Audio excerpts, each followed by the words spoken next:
Les Confessions de saint Augustin, livre 13, chapitre 33. Que Dieu a créé le monde d'une matière qu'il avait créée au même temps.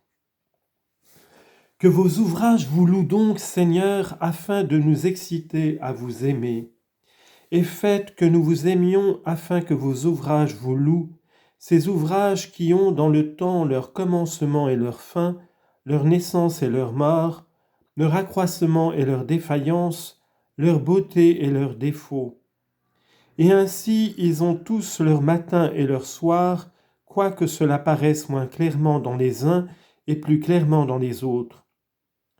Car ils ont tous été faits de rien par vous, mais non pas de vous, ni d'aucune autre substance qui vous fût contraire ou qui eût été auparavant, mais d'une matière que vous aviez créée en même temps, puisque d'informe qu'elle était, vous lui avez donné une forme, sans qu'il y ait eu le moindre intervalle de temps entre la création de l'une et la formation de l'autre. Ainsi encore qu'il y ait de la différence entre la matière du ciel et de la terre, et la beauté de ce même ciel et de cette même terre, vous avez néanmoins fait l'un et l'autre en même temps, en tirant cette matière d'un pur néant, et en tirant la beauté de cet univers de cette matière qui était informe. Et vous l'avez fait en telle sorte que sans qu'il y ait eu un seul moment de retardement, la forme a suivi la matière. Chapitre 34, allégorie de tout ce qui s'est passé dans la création du monde. J'ai aussi considéré ce que vous avez voulu figurer lorsqu'il vous a plu que toutes choses fussent faites ou écrites en la manière que j'ai dit, et j'ai connu qu'étant bonnes séparément, elles sont très bonnes toutes ensemble, et qu'elles subsistent dans votre Verbe, dans votre Fils unique. Et qu'avant la naissance des temps, avant qu'il y eût ni matin ni soir, le ciel et la terre étaient, parce que le chef et le corps de votre Église étaient dans votre prédestination éternelle. Mais lorsque vous avez commencé d'accomplir dans le temps ce que vous aviez ordonné avant tous les temps, afin de rendre manifeste ce que vous avez tenu caché et réformer nos désordres lorsque nous étions accablés sous le poids de nos péchés, et que nous étant éloignés de vous pour nous précipiter dans un abîme de ténèbres, votre Esprit Saint était comme suspendu au-dessus de nous pour nous secourir dans le temps que vous aviez ordonné. Vous avez justifié les impies, vous les avez séparés d'avec les pécheurs, vous avez fondé et affermi l'autorité de vos saintes Écritures, en l'établissant entre eux qui, par leur docilité à vos saintes instructions, seraient capables d'enseigner les autres par la supériorité que vous leur donneriez sur eux, et ceux qui leur seraient assujettis. Et vous avez rassemblé en un même corps, par une conspiration dans les mêmes desseins, toute la multitude des infidèles, afin de faire paraître les saintes affections des fidèles qui produiraient pour vous plaire des œuvres de miséricorde, en distribuant aux pauvres leurs biens terrestres pour acquérir les célestes.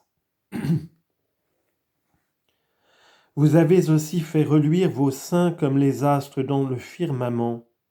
Vous avez mis des paroles de vie en leur bouche et les avez fait éclater par les dons spirituels dont vous les avez favorisés, et par cette autorité si élevée que vous leur avez donnée sur tout le reste des hommes. Vous vous êtes servis pour instruire les nations infidèles d'une matière corporelle avec laquelle vous avez opéré tant de mystères, tant de miracles visibles, et fait former, en gardant toujours la soumission à l'autorité de vos saintes Écritures, tant de paroles sensibles dont la bénédiction s'est même répandue sur les fidèles.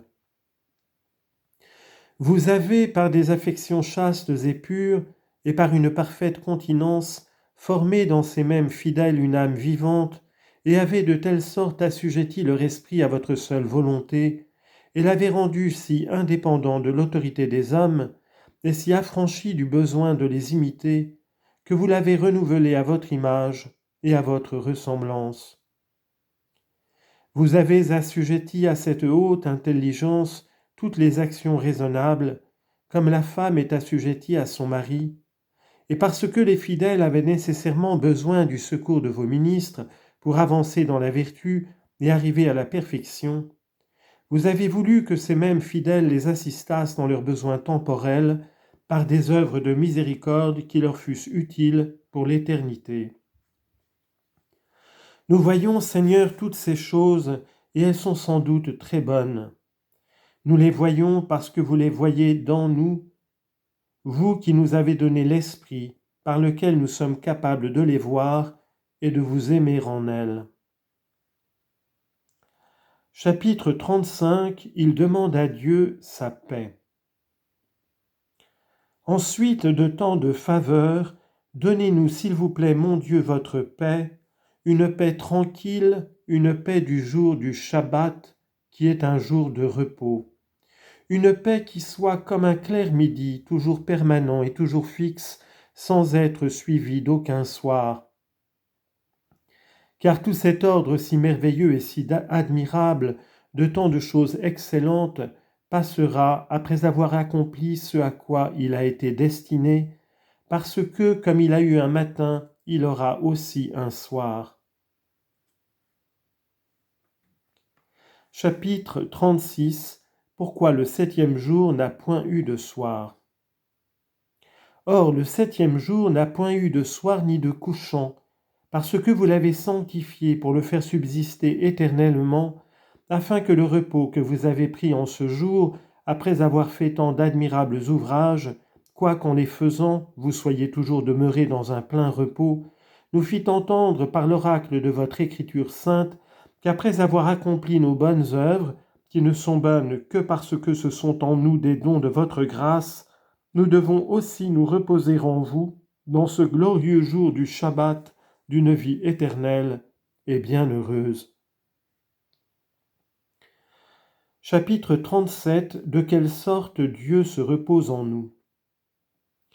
Ce sera alors que vous vous reposerez en nous, mon Dieu, de la même sorte que vous opérez maintenant en nous. Et ce repos dont nous jouirons sera votre repos, parce que ce sera vous qui nous en ferez jouir, comme les bonnes œuvres que nous faisons sont vos œuvres, parce que c'est vous qui nous les faites faire. Car pour ce qui est de vous, Seigneur, vous agissez sans cesse, et vous vous reposez sans cesse. Ce n'est pas seulement durant quelque temps que vous voyez ce que vous voyez, ce n'est pas seulement durant quelque temps que vous agissez, et ce n'est pas seulement durant quelque temps que vous prenez du repos.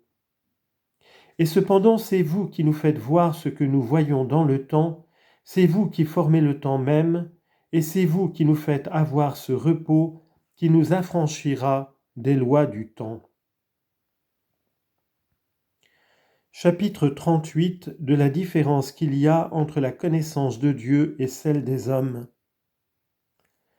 Nous voyons donc toutes ces choses que vous avez créées parce qu'elles sont. Et au contraire, mon Dieu, c'est parce que vous les voyez qu'elles sont.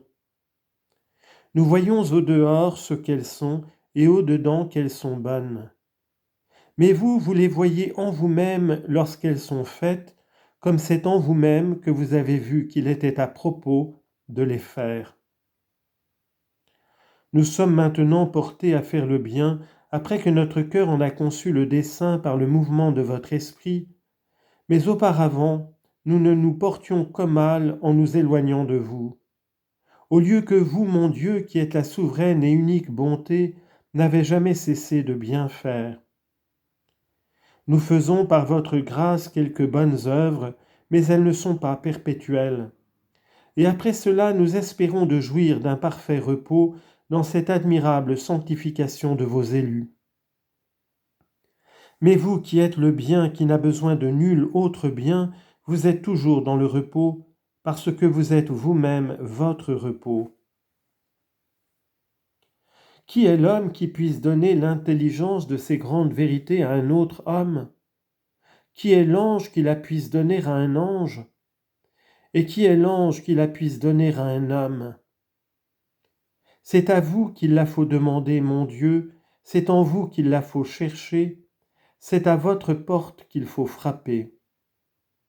C'est ainsi qu'on la recevra, c'est ainsi qu'on la trouvera, et c'est ainsi que l'on entrera, ainsi soit-il. Fin des Confessions de saint Augustin.